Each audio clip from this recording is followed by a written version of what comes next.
Okay, so we have the Trane Defrost control board here. This is where a plug goes. We have more plugs here. And then we have our fan relay over here. We're going to talk about this in this video, and we're going to go over how to wire this step by step by step. There's a couple parts here. We have the part where we actually put power on the board, and we demonstrated a couple things, fault codes and whatnot. We're going to talk about that now. All right, today's video is going to be about Trane defrost controls. This is in our newer Trane units. Anything that's generationally within the last probably 5 to 10 years, somewhere in there, you'll find this board. Typically, it's in the vertical position, top right-hand corner or lower corner of the condenser. I've got it screwed in like this because I'm kind of hanging off a little bit, so I wanted to have a little bit sturdier platform. I want to kind of go over some of the components on this board here that are a little bit more unique to some of the other boards that I've done on this show.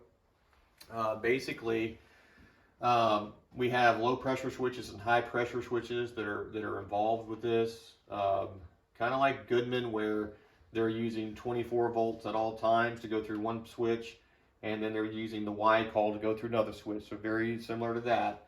However, you know, they only have one plugged in, and then on the back end, you can't plug the other one. And whereas on the Goodman board, both of them were plugged in through the board on PS1 and PS1 and PS2. Here we have one plug for LPCO, which is low pressure cutout. The high pressure is pretty much going to go from Y through the switch to the contactor. So not a whole lot of defending it against a high pressure event that could short cycle the unit. I don't see how they're doing that. But if there is a low pressure event, which could very much hurt your compressor, it will definitely shut this off. So we're going to create a fault on low pressure. We're going to create a fault on a coil temperature sensor failure and an ambient temperature sensor failure. This is the ambient temperature probe here, and this is our defrost sensor. Now, these aren't like the thermostats where they close on temperature fall, open on temperature rise. We're reading resistance here, we're reading ohms. So you can always go to an ohms temperature chart, and you'll see you know, pretty much whatever the ambient temperature is here, you know, if that lines up within, you know, a relative variance, I would say either the same temperature or within, you know, plus or minus 2 or 3 degrees, it's not going to hurt anything. But if this board sees one of these plugs not there, very easy for that to happen on a new system install. You want to always make sure as an installer that these plugs are there, they're plugged in. If they are, everything's going to work fine unless you have a problem with one of the sensors. If they're not, it's not going to work fine. But I'm gonna create these 3 faults here so we can see on the panel here, you know, how many flashes we get and what that fault code means, that fault description. And we're going to go back and forth on this several times just to help you better understand this board. You're going to have patience when you're troubleshooting any low voltage board. There's a lot of inputs and outputs. There's sequences that are going on. On top of that, there's not just with the sequences, but you know, there's time delays involved. And if you're not patient, you can quickly shortchange the amount of time, or maybe not understand a certain sequence, and you can condemn a part that should not be condemned. So, you know, you want to trust these boards, especially when they're giving you a fault code as a status, because 9 times out of 10, that board is accurate. Trane makes very good boards. Let's go ahead and start off by first putting 24 volts between R and C. I always start off that way. If you don't have 24 volts there, then you know we're starting off wrong.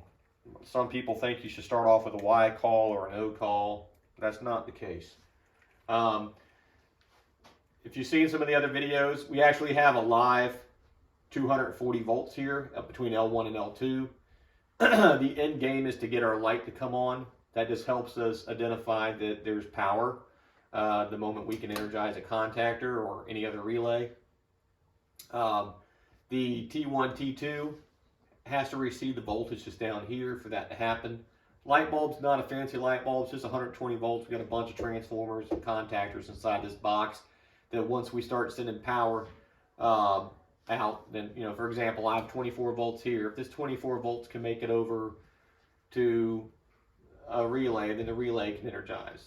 Well, if you look at a transformer and the transformer needs 120 volts or 230 volts to step down low voltage to energize another contactor in here, then pretty much what I'm doing is I'm taking high voltage and I'm supplying the transformer inside the box power to step down to another contactor, just allowing 120 to turn on the light. I know that's a mouthful, but slow it down and rewind it 1,000 times. It's not hard to build one of these. Because it's not the point of what we're trying to teach people, it's all inside the box, and everything we're trying to teach is on the surface. So not a magic light bulb. Yes, it needs 230 volts for it to come on, but the bulb does not receive 100 or any more than 120. All right, we're gonna go ahead and take 24 volts between red, and we're gonna go ahead and apply it to our board. I don't have a plug, so I'm gonna be very careful just to land it directly on the pin that we're trying to provide power to, and we've achieved that. So now we have 24 volts from here, the transformer power supply, to red on the board.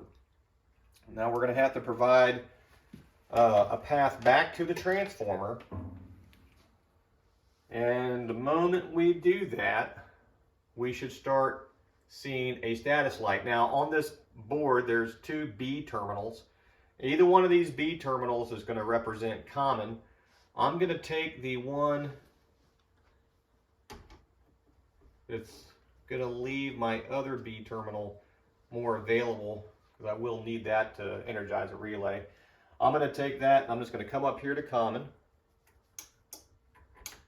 And as you saw that spark up there, that's because this board is a load. And here's proof of it. Look at that, I got lights and we're doing something. We already got a fault code. And so basically, we're about to see what that fault code is. We haven't even started yet. That's pretty cool. And as we fix these things and reset power, we can clear these fault codes and make this thing work. So this is going to be a pretty fun video. Let's count the flashes on fault. 1, 2, 3. Let's try that again. 1, 2, 3, 4, 5.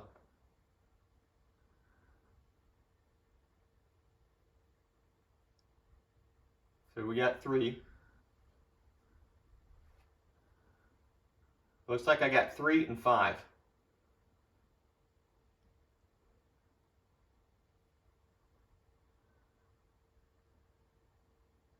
That's exactly right. So we have 2 faults there.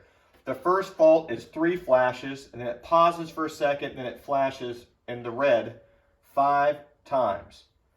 All right, so let's go ahead and get the camera over here so we can look at this together. And all we did is we applied power. If we look at our faults, that was 5 flashes. Soft lockout, all right? Look at our faults. After this flash 5, we'll go back to our flash 3. 1, 2, 3. Low pressure switch is open. Well, look here. We're not even there yet. So what happens when my low pressure switch is closed? So why don't we go ahead and see if we can't clear that fault right now. I'm going to take one of these alligator clips, and we're just going to go between one prong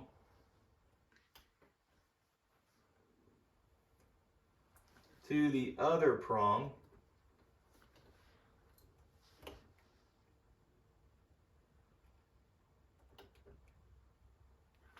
And that should close that loop and should clear that one fault. Let's find out. So we have 5 flashes still.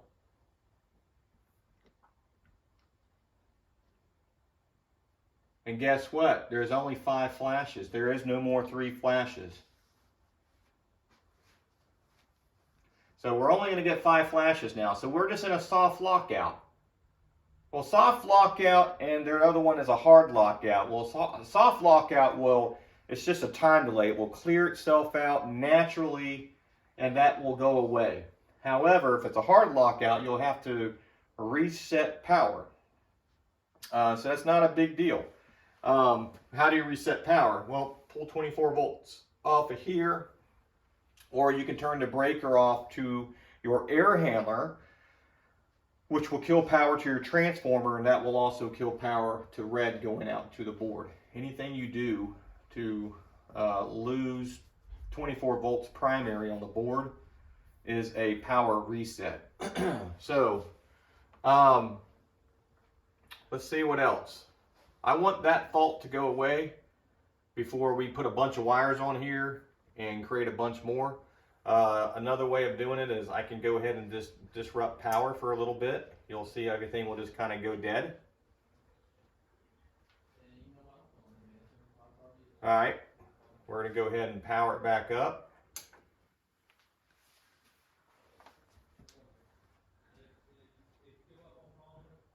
All right, we have a status light that's green, and our fault light is nothing. So this board has 0 faults at this time. All right, so we're going to create a fault. What happened if I had a bad coil temperature sensor? We're going to go ahead and unplug it. That's one way to say it's bad. Just not let it read anything. So now it can't get any resistance back to itself. And if you look here, we now have a fault light, and I'm going to count them out. We have 1, 2, 1, 2, 1, 2. So it's only 2. So let's see what 2 means. If we look at 2 flashes, coil temperature sensor is out of range, open or shorted. Well, it's open because it's not reading anything back. So that means it's not plugged in or it's missing. What happens if I unplug this ambient temperature sensor? We don't need that, right? Let's count faults now. 1, 2. 1. 1, 2. 1. 1, 2. So see how I'm being patient here, okay? And I know that I have 2 different faults here. I got 1 flash, ambient temperature sensor is out of range, it's shorted, or it's open.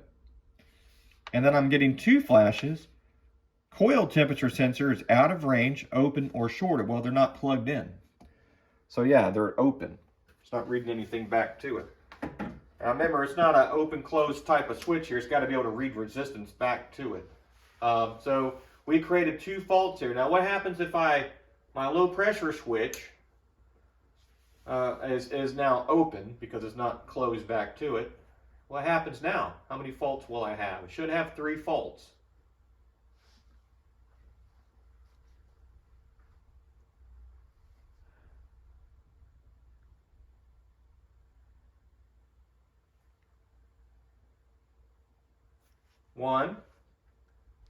One, 2, 2, 3. 1, 2, 3, 4, 5. So there's 4 different codes here. You'll see we're getting 1 flash, which means ambient temperature sensor is out of range. We're getting 2 flashes, which means coil temperature sensor is out of range. We are getting 3 flashes, which means low pressure switch is open. And then it also flashed 5 times. 5 flashes means soft lockout, which just means it'll go through a time delay. It'll try it again. And if the fault's not cleared, it's eventually going to go into a hard lockout. We don't have time for the video to create a hard lockout, but trust me, you'll know, because if you had a hard lockout, All right, it'll tell you right here, hard lockout. It's 4 flashes, and it can only be cleared with a power cycle. You can clear them all with a power cycle. However, you get a hard lockout, it won't reset by itself. So now that we've gone over some faults, we've created some faults, we're going to go ahead and wire this up, and we're going to allow this system to energize our contactor for compressor on.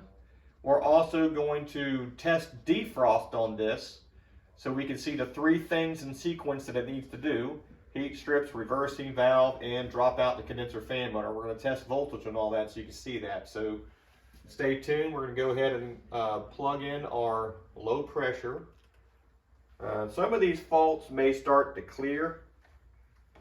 We'll look here in a second to see if we have to do a reset or to see if they'll just clear out on their own. Let's see if that one cleared. That was flashing 3 times, so we still have this one. We still have the ambient and the coil. All right, so the low pressure cutout, that one cleared on its own. The coil temperature and the ambient temperature faults should clear.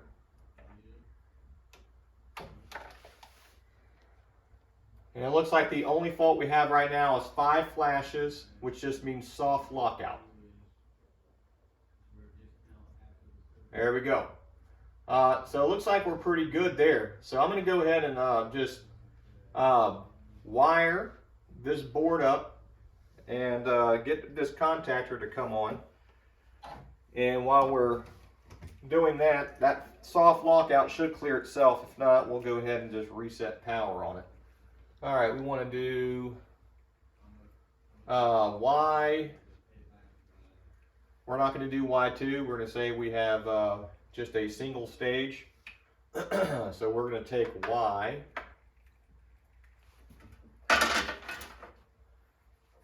Out. That might be a little too big. Let me find me a smaller. There we go. Something to squeeze in here. This is not easy because we have a plug that can do a lot better job of getting in here on these prongs. Because we don't have a plug, I'm going to have to just be very careful not to touch anything else so we don't cause any shorts. So I'm going to come over here to my contactor. We're going to say this goes to a pressure switch, and then out of the pressure switch, we're going to say that it goes over to the contactor. All right. So we have one pressure switch here, and then we have our high pressure switch between the contactor and the Y out. We have a reversing valve over here. I'm not going to wire that to red. What I'm going to do is I'm going to take the white wire here, and I'm going to wire this contactor over here. And I'm going to say that this contactor here is my reversing valve. And I'm going to hook it up to O on the board.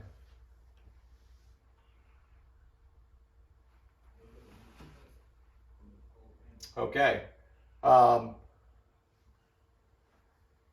There is X2, which is on the far left. That is for the heat strips, okay?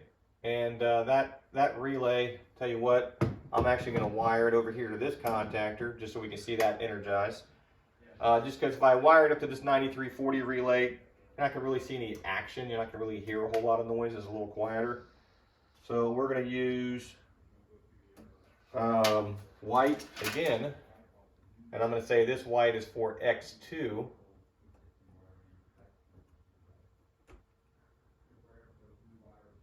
And this will come over to the contactor, which will represent heat strips once that gets 24 volts. The only thing we're missing at this point is a couple of commons. We'll go ahead and do that. We need to take common from the contactor.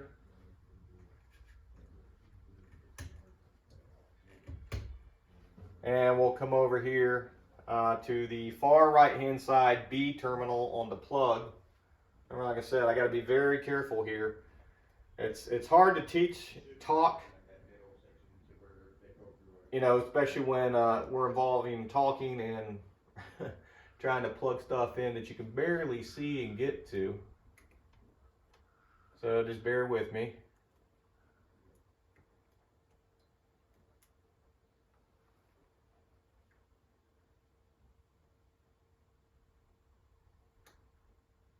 Okay, it looks like it's making good contact. Okay, and then the last but not least, we need to run a common from here up. I'll just use black for that. Now I'm gonna come back over here, make this a little bit easier, and I'm gonna run some of these commons over off of the side of the relay. That'll be a little bit easier for me.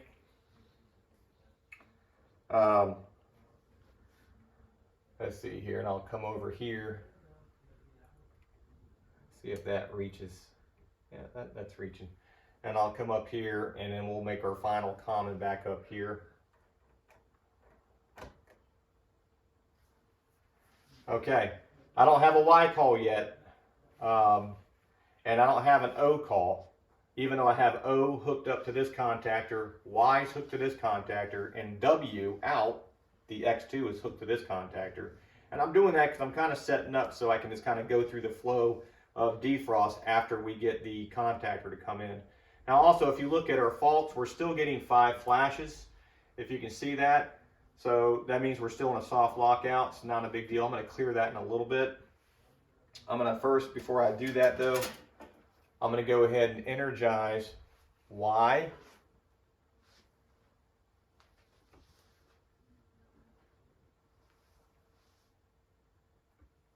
And we're going to come up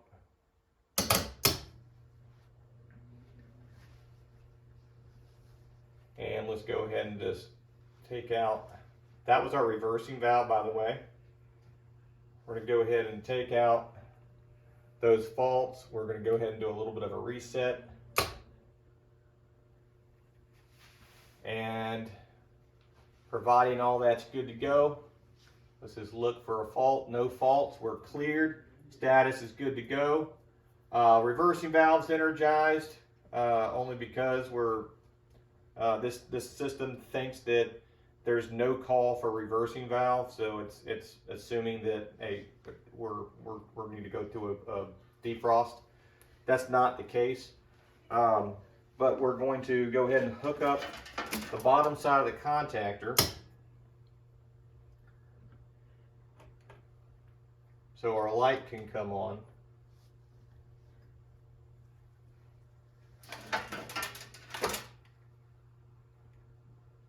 It's an interesting way of teaching when we're doing it this way because it's not very easy to try to be safe at the same time. All right, so we want to make sure that carefully I connect T1. And now when I connect T2, the light's going to obviously come on because that's the only thing that it's missing is that other 240 so the transformer can be provided inside the box with both legs of power. All right, so we don't have any faults. We're looking at you know, the ability for heat strips to energize, reversing valves to energize. We're looking for the ability for this relay here to drop out power, and the ability for our system to come out of a defrost and reverse those things. Let's look at first our relay. on the board is in the closed position. All right, so when we go into a defrost, that's going to open up, and the only way I can identify that with what we got going on here is just to show you with the meter us losing continuity on these two terminals. Okay.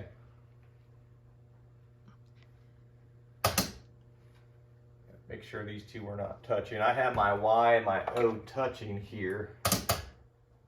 That's why it's toggling in and out there.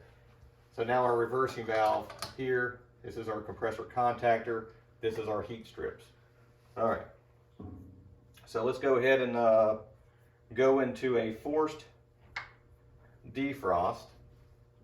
You'll see a test pin says FRC DFT, and we have test common and then test. It's these three pins right here. What I'm going to do is I'm just going to take my lead. It doesn't damage anything when I do this, and carefully I'm going to jump between DFT force and common test, and this would go into a defrost. Now I just released it. Now if you look here, our reversing valve coil is now energized. Contactor still energized. The heat strip contactor is now pulled in. You can see there, I have 24 volts there because X2 is getting power out. So we're trying to cancel out cold air, the fan motor, our relay is open, so the fan motor is off, our heat strips are running, contactor still pulling, so compressor is running with no fan motor, and the reversing valve is in the cool position until the system goes out of a defrost. And so we'll let it run its course for a little bit. And as you can see here, there's no faults. As this board, it doesn't know that it's inside of a air conditioner. It doesn't know that I'm using a contactor for a reversing valve coil. As I've said in all my videos, none of this stuff knows anything. The only thing that's supposed to know anything is the person in front of it. So obviously we lost 24 volts on X2. We obviously lost 24 volts on our reversing valve, okay? And we should have fan motor back on. So we'll go ahead and test out continuity on our fan motor, and we should ring out. There we go. And so we're out of a defrost. So I'll just repeat that real quick. You're going to see this contactor energized and that contactor energized, and you'll see the fan motor. Matter of fact, I'm going to stick these leads here, and I'm going to use something else to jump it out. Look at that.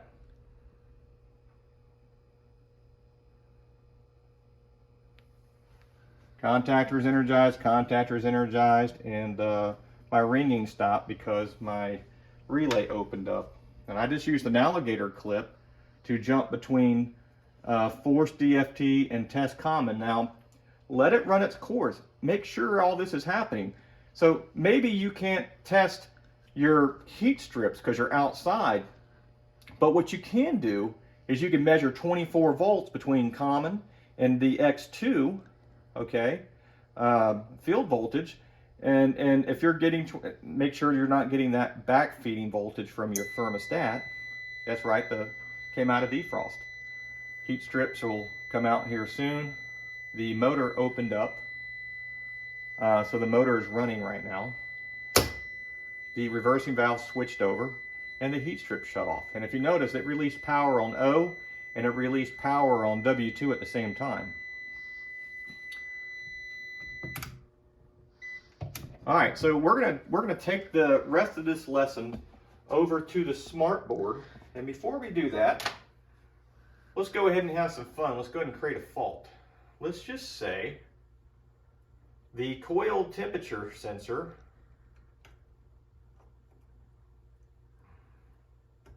was bad. There we go.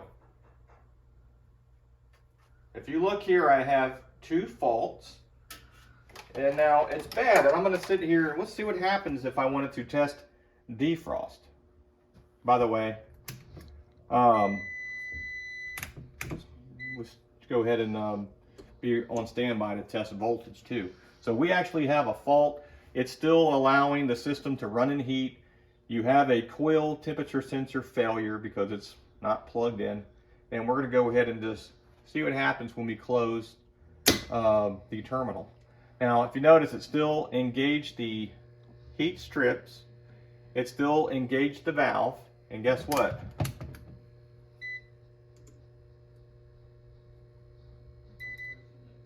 The motor stopped running, guys.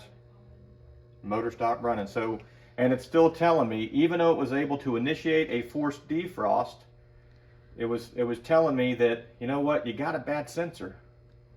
The sensor's not plugged in, or it's bad. Maybe it's cut. That would cause an open loop, right? It's not measuring any resistance back to it.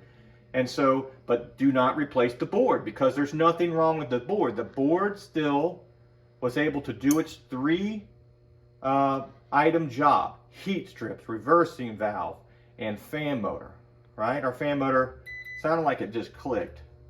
Yep, it did. So the fan motor came back on first. Heat strips knocked out, and the reversing valve switched over. All that with a bad sensor failure. So we're going to take it a step further. Let's create a second fault here. Let's go ahead and take out the ambient probe. And we don't need that, right? And now we have 2 faults. The first fault is the probe. The second fault is saying it's the sensor. Can this thing still force into a defrost? Answer is yes. Reversing valve switched over. W2. Now, the reason why it sounds like you only hear one, that's how fast electricity is. It sent power both ways, just like that. And our relay's open. We know our relay's open because we haven't caught it failed yet. I bet we have no ringtone. There's no ringtone. So therefore, even with those 2 things not working, the board can still do its job. Now, can the board do its job if it's searching for a forced defrost to come back from the probes reading low temperature? The answer is it can't. It can't. And so you have to make sure that if you have a problem with the probe, just because you could test it and the board can still do its job, you need to replace the probes. Because if not, you're going to have a frozen condenser coil and your board's going to be fine. So trust the fault light, trust Trane Technologies. They're an amazing manufacturer. We're a huge Trane dealer. We put a high volume of their stuff in over the years. We know what's good, we know what's better, and we know what's best. And I'm going to tell you right now, out of all their defrost control boards, I've never had issues with them. Occasionally you'll have a bad sensor. So it wouldn't hurt if you are a service company, maybe stock a few sensors, you know, because it doesn't seem like a lot of these boards are failing. It seems like it's more sensor failures when it comes to some of these manufacturers. All right, let's get over to the smart board, and we'll go ahead and, you know, if this was a confusing way of learning, we'll sit there and we'll draw lines and we'll figure it all out there. Stay tuned. Okay, we got our Trane Defrost control board, Trane USA Incorporated. We're going to go over all the plugs that you need to know about so you can help diagnose the board if there's a board failure or if there's a sensor failure. If you have a low pressure switch open or possibly a high pressure switch open, we're going to have the input and output on the plug. Very important. So if you're trying to understand what's going on here, remember, the other way of teaching is to stand in front of a unit. If I'm standing in front of a unit, this is all you're going to see. Actually, it's going to look more like this. Just the back of me, and you're not going to really see my perspective, my point of view. So my style of teaching our technicians and what's been proven, in our opinion, to work is to, you know, have good technology and just make sure that everybody understands one wire at a time, what's going on, what's it doing, what's the science behind it, what do you need to know, and what's going to get you through that call. And get you on top of, fixing that problem. So we're going to go ahead and start with 24 volts. 24 volts is very imperative that you understand. It has to be there at all times for heating or cooling. And a lot of these manufacturers, they're not just putting 24 volts there for the ability for this thing to have defrost. They're actually putting 24 volts there, for you to even have it to where pressure switches can close. We had a video the other day that we talked about Goodman. If you lost 24 volts on red, then you actually had a pressure switch open, and the board looked at it that way. And it didn't give you a Y call, even if it was coming from the thermostat. And if somebody was not knowing that, they could easily misdiagnose that and assume that they have a bad board, because they would see 24 volts going into the board based on Y and common. And they would say, hey, my board's bad. No, the board's not bad. You just probably don't have 24 volts going to the board. So I cannot emphasize that enough. All I can do is just continue to talk about it, but hopefully that becomes a real deal. We count pins: 1, 2, 3, 4, 5, 6, 7, 8, 9. If you count how many over here we have 2 B's, Y out, an R. We have 2 O's, a Y, a Y2, and an X2. And so 1, 2, 3, 4, 5, 6, 7, 8, 9. I have 9 over here. Well, my plug may not have 9 wire conductors going to it. Let's just say you're missing the Y2 because it's a single stage. This board is capable of running the 2-stage condenser as well as the single stage condenser. So they're not going to give you this terminal, that conductor going to that plug, if that condenser, does not have a 2-stage compressor.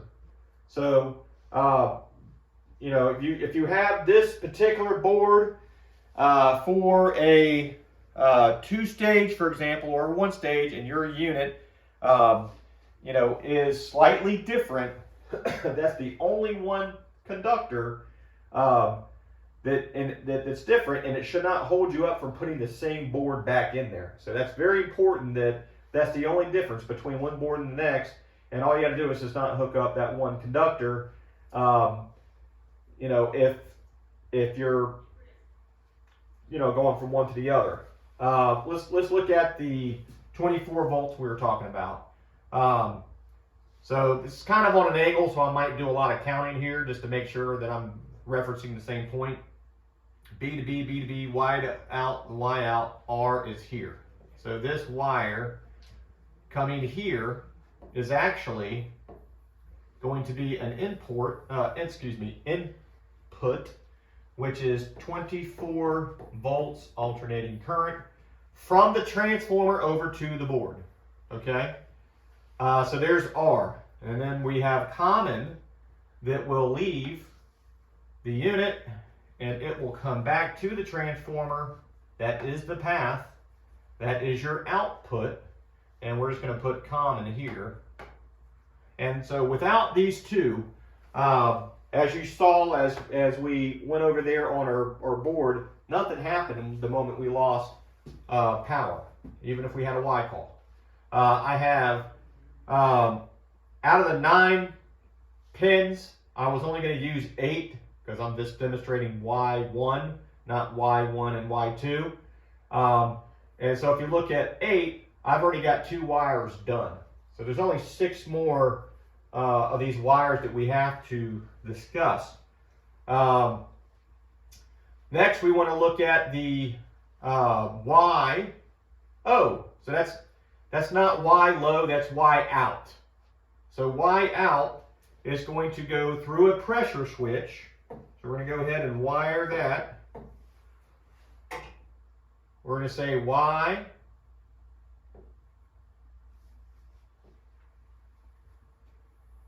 We're going to come up, we're going to come around. Okay? We're going to come down. We're going to come over to a pressure switch. And then once we're done with this, the only other place it needs to go is it needs to come out of the pressure switch to the contactor. And so that means that this pressure switch will toggle this contactor in and out. So there is another pressure switch. This is extremely important. We have a plug down here, LPCO. That's low pressure cutout. There's 2 prongs here, 1 and 2. So what we're going to do, and I'm going to draw across this screen here so I'm not confusing this right hand side and busying it up. I have this other pressure switch. Now, let me go ahead and do this real quick just because this might make things a little cleaner. I'm going to take this, oops. Let me go back to my yellow. I'm going to take this and come over to the far left pressure switch. We'll come out of that and we'll land it on the side of the contactor. And then while we are at it, we'll go ahead and take common out of this side of the contactor. And I'm going to take it down below. And I'm going to run it back up. And as you can see here, I'm going to tie it back into that plug. Now this here means that this Y is a input to the contactor, and then the common is a output out of the contactor back into the board here, where we are now making this a input, and obviously the other one is an output. So this Y here, this technically is a output.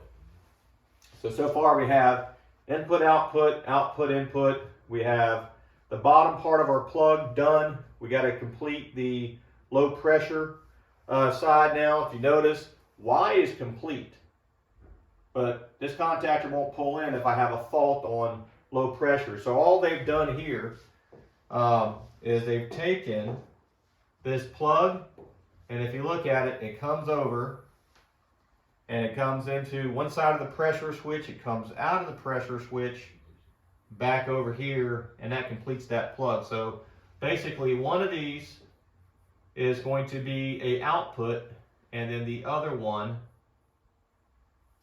will be a input back to it. And so as long as this is plugged in and this switch is closed, as long as we have Y out here and this switch is closed, and then we're getting a call from Y from the thermostat, then there's no reason for this contactor not to pull in. And if there's a problem with this low pressure cutout, this board's going to recognize that. All right, so we're going to go ahead and go back to Y, and we're now going to say, let's see, we have O, O, Y, Y2, and Y. So we're going to come up here to, you can see that. We'll come up here to Y. We're going to come over. We're going to come down. And we're going to say this is Y. We're going to come up here and we're going to say this is our input from the thermostat. That completes all my Y's. I've got O in, O out, and X2 to talk about. Let's go ahead and cover the O. All right, so we're going to have O coming in. O is going to come down. O is obviously going to be a input from the thermostat. Okay. O is going to wind up coming out. We're going to come out with O. Let me make that a little bit cleaner. We're going to come out with O. We're going to come up. We're going to bring it over. And we're going to come into our reversing valve. So this will be O out. So I'm going to put my arrow over here because it's getting kind of busy on that side of the board. So nobody's confused. This will be O out. O back in. And then we got to have a common.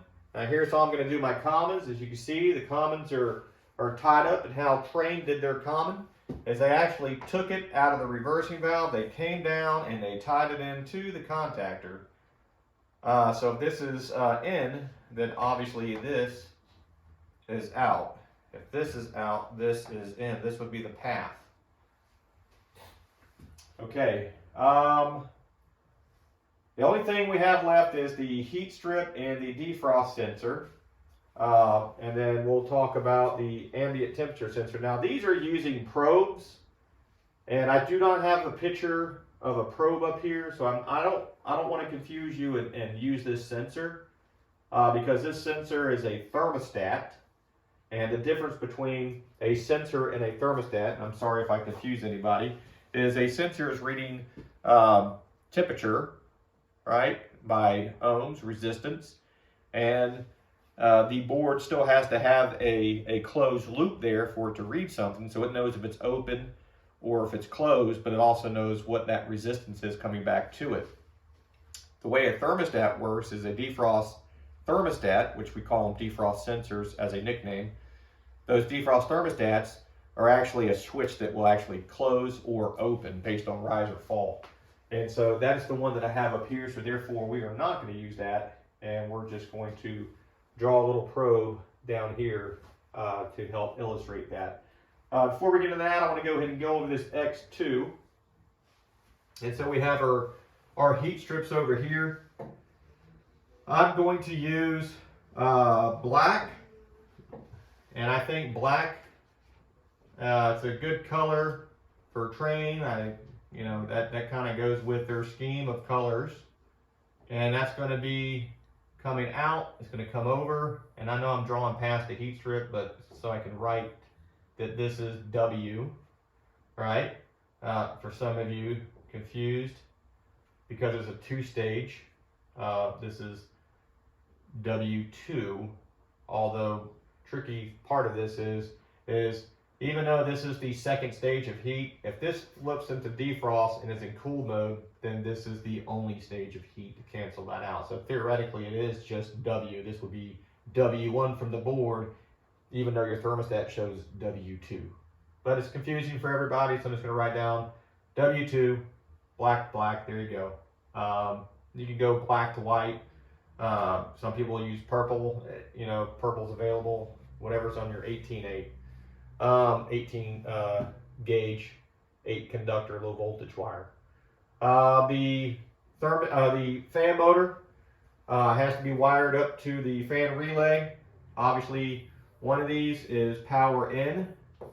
That's coming from the contactor, and that will be 110 volts, either L1 or L2. And then one of these is going to be power out, and that's coming up over to the fan motor for it to have voltage, either L1 or L2.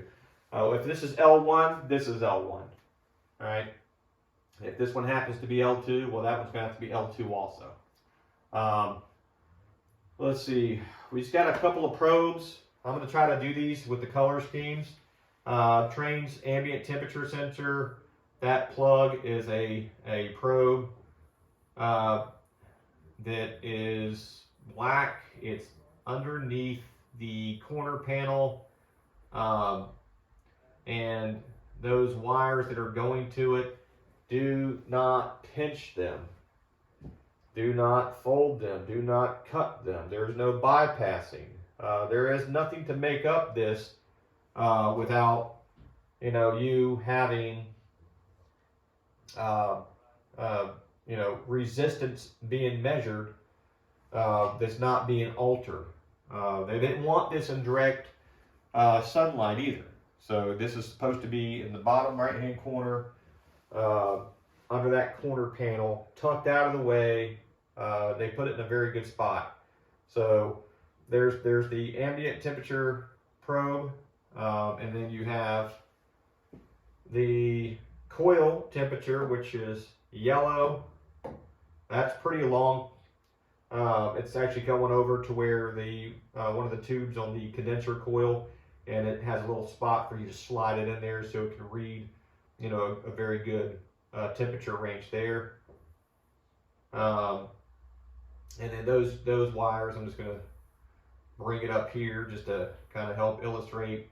That will go to another probe and that might even have like a little clamp on it, and that little clamp is there to clamp around the coil. So and I'm going to go ahead and hold up these two probes so you can see what I'm talking about. So the probes, this is the probe. As you can see, it's pretty accurate drawing here. Has a little white plug on it. This is going to plug in to our board, and that's going to sense ambient temperature. So this is measuring resistance. This is not a thermostat where it's open or closed. And then this is our very long yellow cord. It has to be plugged in to our coil temperature sensor port on our plug. And it's actually black, it's not yellow here. So forgive me how I drew this. At the end of the day, we're not judging how well my drawing is, as long as I get the point across. This has got a little clamp on it. It's going to clamp onto your coil. Trane already knows where that should be at, so don't move that around. Put it right back where they have it. But that's your other temperature probe, and that's sensing temperature on the coil. And between these, it's going to know when it needs to go into a forced defrost. So if they're not working properly, this unit will freeze up. Now you can, as you can see on the wiring side, I tested the DFT and the test common pins, which I don't know if you can see this or not, but there's a little spot here where you have 3 plugs. And what I did was I was able to jump out this prong and this prong. So I'm going to go ahead and just use red. And when I jumped this out, I was able to get this to go into a defrost. Now, as soon as I jumped it out, okay, immediately I went ahead and removed my test. And I used the lead on my meter, just kind of stuck it there, turned it a little bit to make contact, like a little bridge of a connection, so I can close it. And at the moment I do that, we're going to get power out on W2, power on O, fan motor relay is going to shut off, the relay is going to open, and this system's going to go into a forced defrost. When that happens, it'll come out of the defrost all on its own. That just gives you enough time to get your meter to check between common and W2 if I'm getting 24 volts, to witness the valve switch over, and obviously you'll witness the motor turn off without checking all the things that I had to test on my end. In the event that there is a fault like we showed you there, this board is still capable of allowing the consumer to have comfort while the part is being replaced. So it's not like hey, this thing's down, it's not working. I've seen it to where you could have a fault on a probe not being plugged in, a coil sensor not being plugged in, and it'll still run, it'll still work.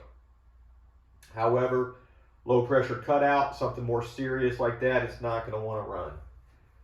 So trust that the board has a diagnostic light. There's a panel on the unit that tells you what the flashes are, and you got to have patience on this, because if you do not have patience, you're going to probably misdiagnose it, and that's not good for business, no matter how you want to dice it up. Let's see if there's anything else that needs to be covered. For your concern, does not matter what's going on over here. For your concern, everything that I've gone over is the only thing that you need to know to get in, understand what this thing is doing, and get out of your call and leave your customer with comfort. All right, that's it for this video. We're going to go ahead and wrap it up. I want to say thank you for supporting our channel by subscribing. Give me as many subscribers as possible. Remember, everything I'm teaching you, only one of you is watching at a time, even if 100 people are watching at one time. So it's pretty much like a one-on-one. I enjoy that. I teach typically 5 to 10 people at a time, sometimes a little bit more. It's easier to teach in smaller groups. Anybody that teaches the stuff would understand that and agree. But liking our videos will always help us out. It supports the algorithm that we need so we can find more viewers. At the end of the day, we appreciate your support, and don't have a lot of time with all the tasks that I have in a day to answer everybody if you leave a comment. But if you feel that there is something that is related to a defrost control board right now, you know, on our next video, we might be able to look at that and you know, talk about that and